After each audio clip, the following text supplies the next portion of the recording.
나사로라고 하는 사람이 병들었습니다. 이 나사로라고 하는 사람의 누이는, 그러니까 자매는 마리아 그리고 마르다입니다. 이 나사로 그리고 마리아 마르다는 예수님하고 친분이 있었던 그런 가족입니다. 성경에 보면 여러 부분에 예수님께서 이 나사로의 집에 여러 날 머물렀고 또 이 가족들과 교제했던 모습을 볼 수가 있습니다. 지금 우리가 말씀을 읽는 이 시점, 예수님은 어떤 상황이었냐면요, 유대 지역에서 하나님의 말씀을 전하다가 하나님과 내가 하나다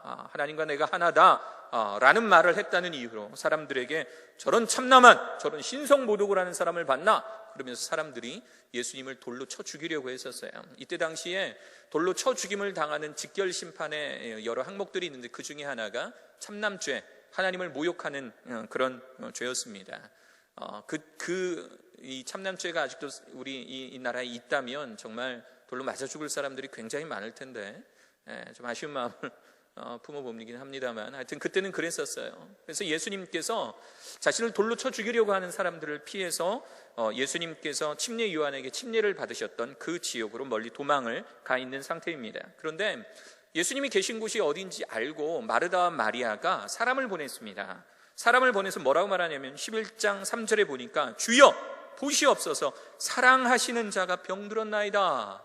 나사로가 지금 병들었습니다. 나사로가 지금 병들어서 곧 죽게 생겼습니다 라는 말씀을 이 예수님께 전했던 겁니다. 그런데 예수님께서 보이신 말씀과 행동은 우리 수준 그 이해 수준 안에서 이해하기 힘든 그런 부분들이 여러 부분 보입니다. 11장 4절을 보니까 예수께서 들으시고 이르시되 이 병은 죽을 병이 아니라, 오늘의 말씀의 제목이기도 한데 따라해 볼까요? 이 병은 죽을 병이 아니라, 이 병은 죽을 병이 아니라 하나님의 영광을 위함이요 하나님의 아들이 이로 말미암아 영광을 받게 하려 함이라 하시더라. 이게 도대체 무슨 말일까요? 예수님 지금 나사로가, 당신이 사랑하시는 나사로가 죽게 생겼습니다. 그러니까 예수님이 하시는 말씀이 이 병은 죽을 병이 아니니라. 예수님께서 나사로를 지금 옆에서 지켜보고 계신 것도 아니고 예수님께서 그래? 내 친구가 병들었어? 라고 그 나사로에게 가꾸고자 하는 어떤 제스처를 전혀 취하는 것이 아니라 이 병은 죽을 병이 아니라 이 병은 하나님의 영광을 위함이다. 하나님의 아들이 이로 말미암아 영광을 받게 하려 합니다 라는 이 말씀을 하시는 거예요. 그리고 11장 6절을 보니까 나사로가 병들었다 함을 들으시고 그 계시던 곳에 며칠을 더 유하시고 이틀, 2일을 더 계셨다라는 거예요. 2일을 더 계셨다. 예수님이 계셨던 곳으로부터 이 베다니 지역까지는 약 하루 정도가 열심히 걸으면 한 하루 정도가 걸리는 그런 길이었어요. 사람이 이 나사로가 죽었다라고 나사로가 병들었다 하는 이야기를 듣고 열심히 하루를 걸어서 예수님께 갔습니다. 그리고 예수님께 말씀드리니까 예수님께서 이틀을 더 그곳에 거하셨다라고 말씀하셨어요. 그럼 총 며칠이 지난 거예요? 3일이 지난 겁니다. 3일. 병을 고치시려면 이 나사로가 있는 베다니에 얼른 빨리 가셔야 될 텐데 그곳에서 이틀을 더 머무르시고 나서야 이제 예수님께서 베다니로 가자라고 이 예수님의 제자들에게 말씀하고 있습니다. 이 모습을 봤던 예수님의 제자들은 도무지 이해를 할 수가 없었습니다. 그래서 말씀드립니다. 11장 8절에 보니까 라삐요, 방금도 유대인들이 돌로 치려 하였는데 또 그리로 가시려 하나이까. 그래서 예수님께서 이해를 할 만도 한데 이해를 못할 만한 말씀 무언가를 하세요. 11장 9절에 있는 말씀입니다. 11장 9절 10절 이런 말씀이 나오죠. 제가 한번 읽어볼게요. 예수께서 대답하시되 낮이 12시간이 아니냐. 한번 여러분들이 이해를 하려고 노력을 해보세요. 낮이 12시간이 아니냐. 사람이 낮에 다니면 이 세상의 빛을 보므로 실족하지 아니하고 10절 밤에 다니면 빛이 그 사람 안에 없는 고로 실족하니라. 도대체 낮은 뭐고 밤은 뭐고 이왕 가실 것 같으면 이틀을 더 머무르시는 그 이유는 또 뭐고 또 굳이 또 유대로 들어가시려고 하는 그 이유는 또 뭐고 예수님 옆에서 예수님을 지키고 또 예수님의 말씀을 들으며 배우려고 하는 이 제자들은 도무지 예수님이 하시는 말씀, 예수님이 하시는 그 행동을 당최 이해할 수가 없었던 것입니다. 사실 오늘의 주인공은 여러분들이 잘 아시다시피 나사로가 아닙니다. 사실 이 이야기의 주인공은 오빠의 죽음을 직면하게 된 두 명의 여동생, 간절히 바라고 믿었던 예수님을 애타게 기다리고 있던 이 나사로의 여동생들이 주인공입니다. 또 이 모습을 옆에서 지켜보시면서 예수님을 배우려고 노력하는 이 제자들이 오늘 말씀의 주인공입니다. 오늘 상황에서 오빠의 죽음은 분명히 두 여동생에게 엄청난 불행입니다. 우리도 그렇지요. 인생길을 걷다 보면 누구나 갑작스러운 불행이나 고통을 마주할 때가 있습니다. 아주 견디기 어려운 고통을 마주할 때가 있습니다. 그럴 때 세상은 환경을 탓하라고 이야기를 합니다. 그럴 때 세상은 남을 탓하라고 이야기를 합니다. 내가 이렇게 된 것은, 내가 이렇게 병든 건 남편 탓이야. 내가 이렇게 돈을 벌어도 우리 집이 부유하지 못한 건 아내가 돈을 함부로 써서 그런 거야. 우리 집이 이렇게 부자가 되지 못한 것은 아빠가 돈을 많이 못 벌어서 그런 거야. 세상을 살다 보면 그렇게 힘든 일들이 자주 우리들에게 찾아옵니다. 남을 탓하려고 할 때가 많습니다.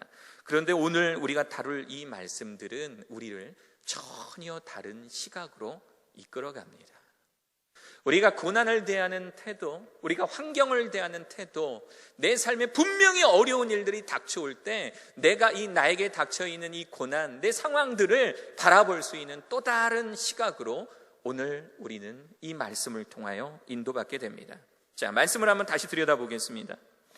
여러분들이 만약에 마르다와 마리아와 같은 상황이었다면, 오빠가 병들어서 거의 죽을 때쯤 사람을 급히 보내서 예수님, 우리 오빠가 병들어 곧 죽게 되었습니다 라고 전했을 때 당장 찾아오시지도 않을 뿐더러 심지어 어떤 특별한 이유도 없이 이틀을 지체하셨다 오시는 그 예수님 여러분들 잘 이해하실 수 있겠습니까? 저 같으면 굉장히 서운할 것 같아요. 한 4년 전에, 벌써 4년 전이죠. 저희 아이가, 둘째 아이가 너무 갑자기 태어났어요.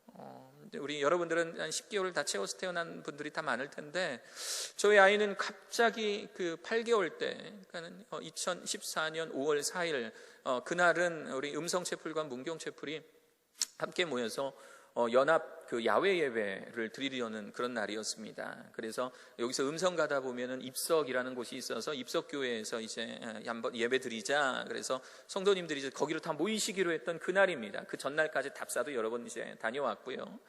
아침에 그 주일날 아침에 이제 그 야외 장소로 가려고 부지런히 이제 일어나서 준비를 하는데 아내가 화장실을 다녀오더니 몸이 좀 이상하다 그러는 거예요. 그래서 어떻게 이상한데 조금 이상해, 병원을 가봐야 될 것 같아.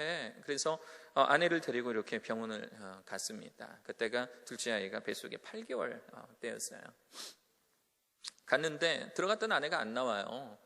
한참 뒤에, 1시간 뒤에 전화가 오는데 분명히 아내 전화인데 아내가 받는 게 아니라 간호사가 받습니다. 간호사가 전화를 했어요. 간호사는 뭐라고 하냐면 예, 아버님, 저희가 지금 큰 병원으로 지금 이동 중입니다. 그러니까 저는 이제 첫째 아이를 데리고 밖에 있었는데 별일 없겠거니 빨리 이제 야외 예배 가야 되니까 얼른 나왔으면 좋겠다라고 생각하는데 이제 큰 병원으로 움직이고 있다라는 거예요. 그래서 어디로 갑니까? 좀 병원으로 갑니다. 그쪽 병원으로 따라오십시오. 그러면서 이제 그 제 아내는 간호사와 함께 출발을 하고 저는 이제 제 차를 타고 충북대 병원으로 이제 갔지요. 가니까 아내는 이미 응급실에 누워 있었어요. 걸어서, 아침에 저랑 같이 걸어서 병원에 왔던 사람이 누워 있어요.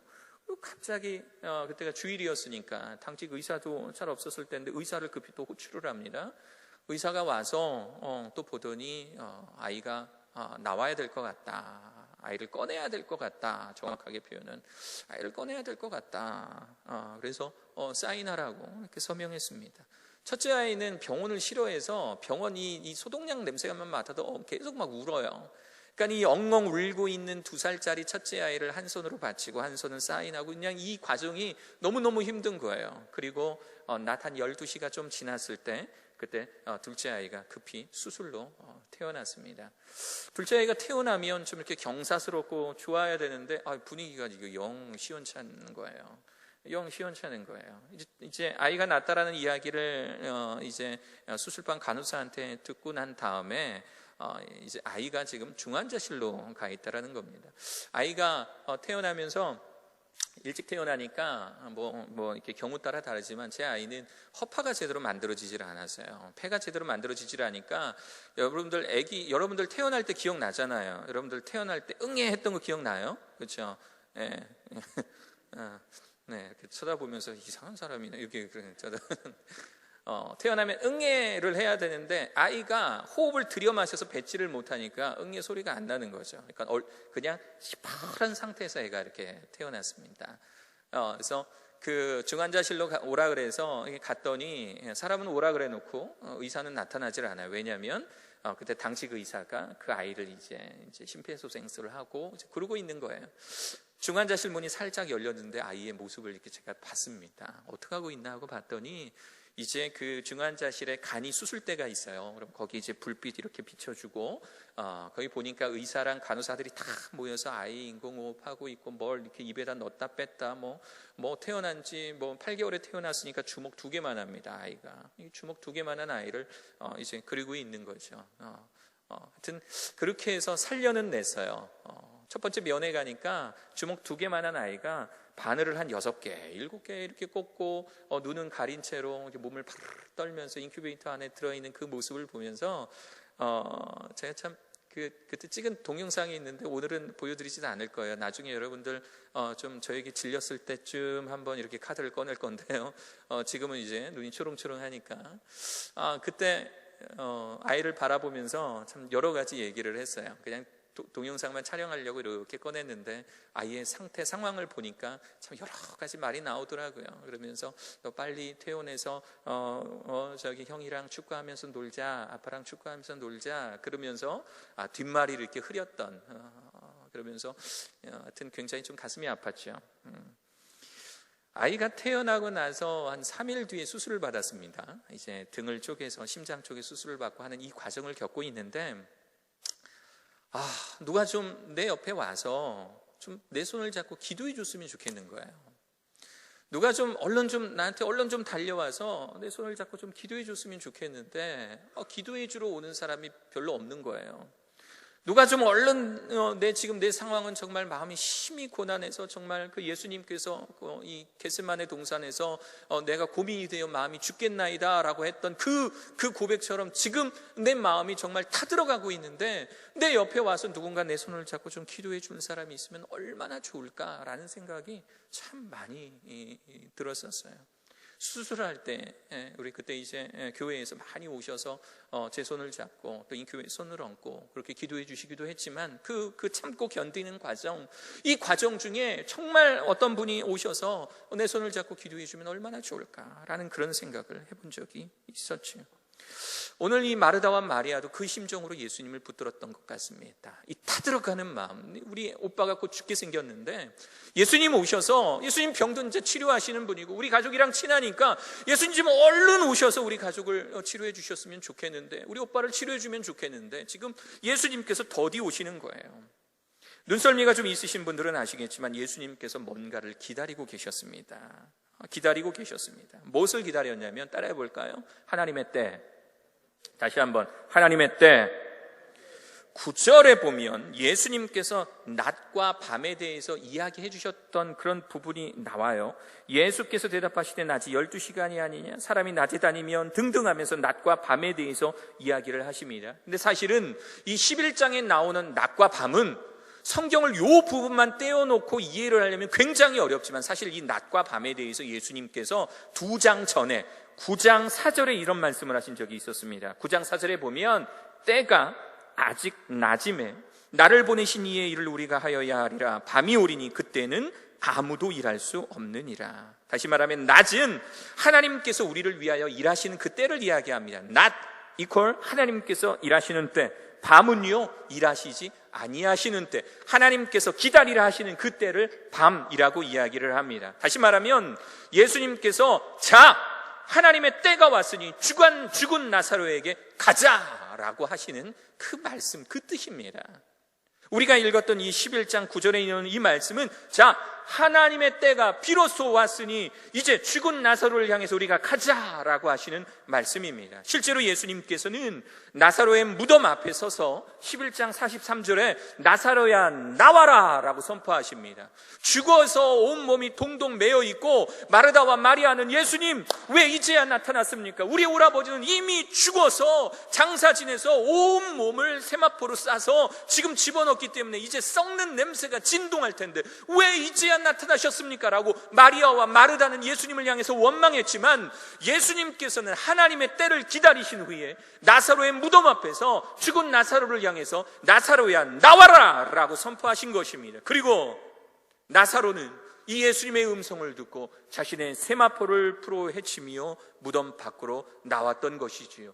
그리고 많은 사람들은 이 광경을 통해서 예수 그리스도를 통해서 하나님께 영광을 돌렸습니다. 이 예수님께서 하셨던 이 15절 16절에 하셨던 이 말씀처럼 예수님께서는 이 일들, 죽은 나사로를 통해서 이 죽은 나사로를 살리는 이 놀라운 기적을 통해서 하나님께 영광을 돌릴 뿐만 아니라 자신 이 예수 그리스도 또한 영광을 받았지요. 그런데 이 과정 중에는 수없이 많은 오해와 하나님을 향한 원망들이 쏟아져 나옵니다. 당장 내가 당하는 고난, 내 오라버니가 죽어가는 상황, 이 상황들을 사람들은 힘들어하고 어려워합니다. 당장 나는 내가 원하는 대학을 위해서 열심히 기도했는데 결론은 떨어져 버렸어요. 내 인생 20년 가운데 가장 어려운 순간 속에서 하나님을 배반하고 하나님 없다라고 원망하는 그때가 우리 사랑하는 비상팔공 학생들에게 언젠가는 돌아오게 될 것입니다. 내가 병들어 있는 노부모를 위해서 열심히 기도했음에도 불구하고 우리 정말 아직은 더 살아야 할 가치가 있는 우리들의 소중한 가족들이 이 죽어가는 그 모습을 보면 우리는 쉽게 하나님을 원망하고 이 가정의 환경을 통해서 하나님을 원망하고 또 누군가를 탓하게 된다는 것입니다. 사랑하는 여러분, 믿는 자는 세상에 속한 자가 아니라 하나님께 속한 자입니다. 믿으십니까? 그러므로 세상의 질서가 아니라 하나님의 질서의 눈이 열려야 고통이라는 그릇 속에 담겨있는 그 하나님의 뜻을 발견할 수 있습니다. 이해할 수 없는 고통을 당할 때 가장 철실히 필요한 것은 따라해 볼까요? 영적 분별력. 다시 한번 영적 분별력. 교회를 몇 년을 다녔느냐 이거 중요하지 않습니다. 내가 주일학교에서 몇 년을 공부했느냐 이거 중요하지 않습니다. 내가 기독교 대학에서 체프를 몇 번을 들이고 내가 신학대학에서 공부를 몇 년을 하고 내가 어떤 학위를 땄고 이것은 결코 중요하지 않습니다. 물론 일함에 있어서는 그것이 필요할 때가 있지만 하나님 앞에서는 그것이 중요한 것이 아니라 우리가 신앙생활함에 있어서 가장 중요한 것은 영적 분별력이라고 하는 것입니다. 오늘의 말씀처럼 이해되지 않는 상황, 언제 우리가 고난이 이해가 될 때 있었습니까, 여러분? 우리에게 당해지는 고난, 여러분 다 이해하면서 그 고난을 다 감당하셨습니까? 이해되지 않은 고난과 이 상황을 인간의 지성, 인간의 이해 수준으로 이해하려는 것이 아니고 영적인 능력으로 분별해서 이해하는 능력이 우리에게 필요하다라고 하는 것입니다. 예수님은 나사로의 죽음을 통해서 제자들뿐만 아니라 마르다와 마리아 그리고 함께하는 모든 사람들에게 하나님의 영광을 볼 수 있게 하셨습니다. 하나님의 영광은 모든 것이 잘 되고 좋을 때뿐만 아니라 힘들고 이해할 수 없는 고통 중에서도 볼 수 있어야 합니다. 믿으십니까? 네, 얼마 전에 사랑의 교회에서 하는 그 제자훈련 세미나에 참석했다가 그 프로그램은 사랑의 교회 그 성도님들 가정을 방문해서 제자훈련을 하게 해요. 그러니까 저는 글로벌 비전 체프의 목사인데 제가 사랑의 교회 성도님들 가정을 제가 방문하는 겁니다. 아주 굉장한 프로그램이죠. 아주 그냥 실질적인 프로그램이죠. 근데 거기서 교제를 하는데 한 성도님 표정이 되게 어두워요. 늦게도 오셨는데 어두워요. 알고 보니까 남편하고는 이혼을 하고 암에 걸리셔 있는 거예요. 암에 걸리셔 있는 이분이 이 제자훈련의 특징은 이제 삶을 나누고 교제하니까 새로운 목사가 오니까 저 목사 앞에서 이제 자신의 삶을 터놓고 이야기를 이렇게 하시는데 이분이 그래요. 뭐라고 말씀하시냐면 제가 당한 이 고난, 제가 당해 있는 이 고난을 영적으로 분별하기 위해서 노력하고 있습니다. 목사님 저를 위해서 기도해 주십시오. 제가 그분 손을 꼭 붙잡고 정말 간절하게 기도해 드렸습니다.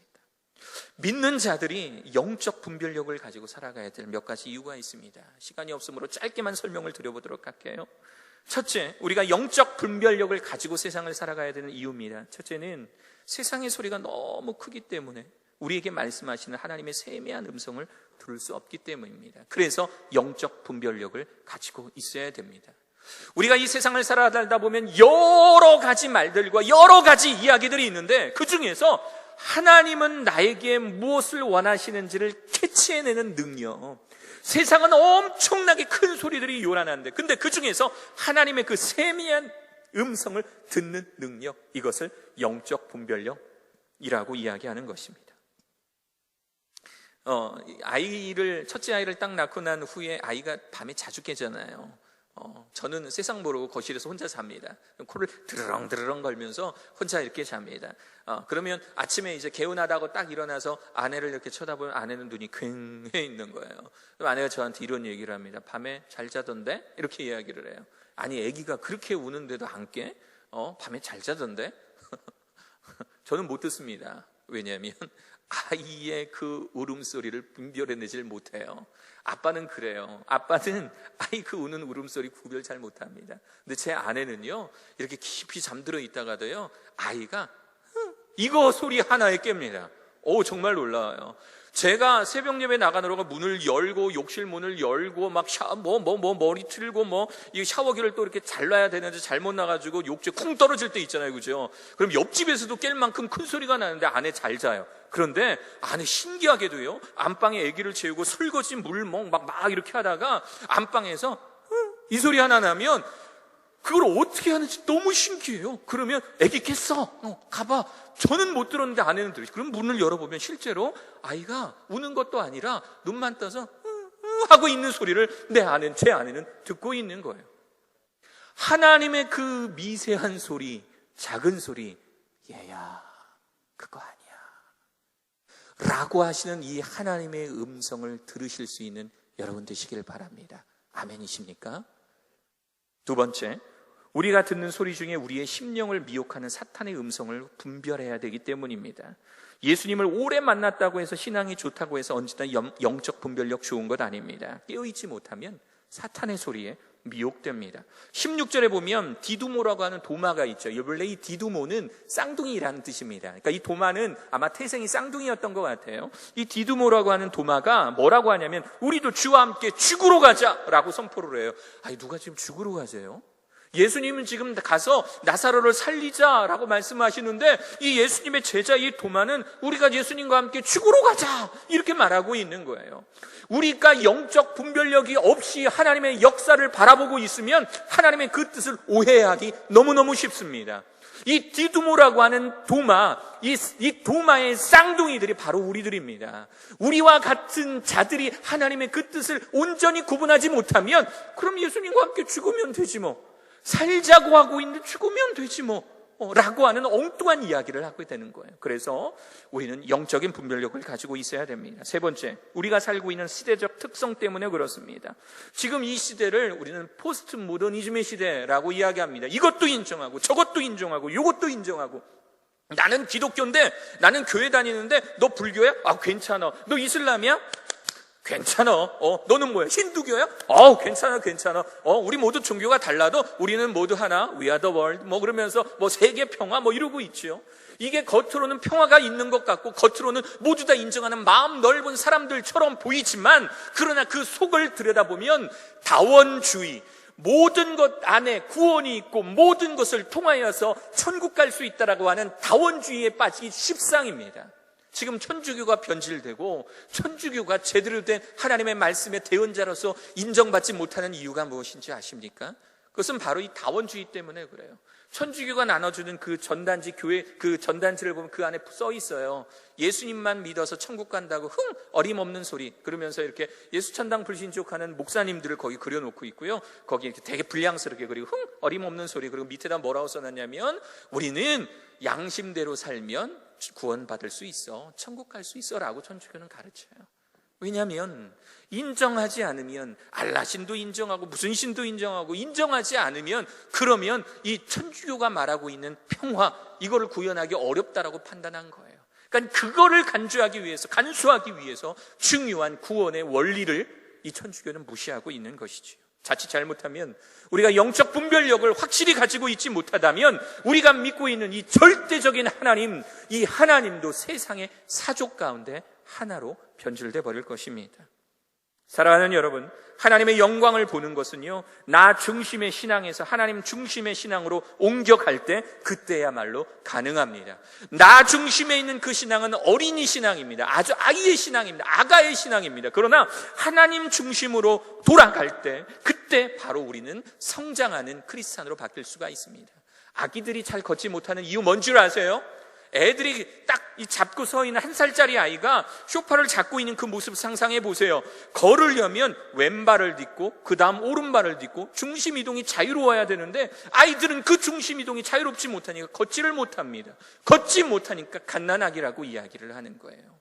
나 중심에서 하나님 중심으로 옮겨갈 때 우리는 비로소 성장한 크리스찬, 영적 분별력을 가진 크리스찬으로 성장할 수 있음을 기억하는 여러분 되시기 바랍니다.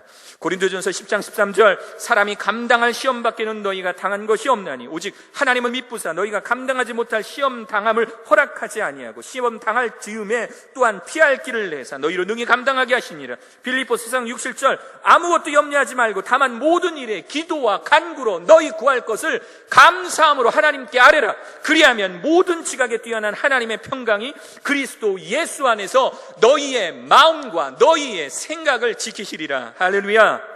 그리스도인이 당하는 고난, 지금 여러분들이 당하고 있는 이 고난, 영적인 문제들, 영적인 갈등들, 내가 당하고 있는 이 상황을 누군가를 원망하고 있는 지금 나의 이 시점들에서 벗어나서 하나님, 지금은 하나님의 때입니까? 지금은 하나님의 때입니까? 낮입니까? 밤입니까? 제가 무엇을 어떻게 기다리고 하나님의 그 놀라운 그 뜻을 어떠한 자세로 기다려야 되겠습니까? 라고 하나님께 맡겨드리며 기도하실 수 있는 그런 여러분 되시기를 바랍니다. 그러면 하나님의 놀라운 평강이 여러분들 가운데 임하여서 여러분들의 마음과 생각을 지키실 줄로 믿습니다.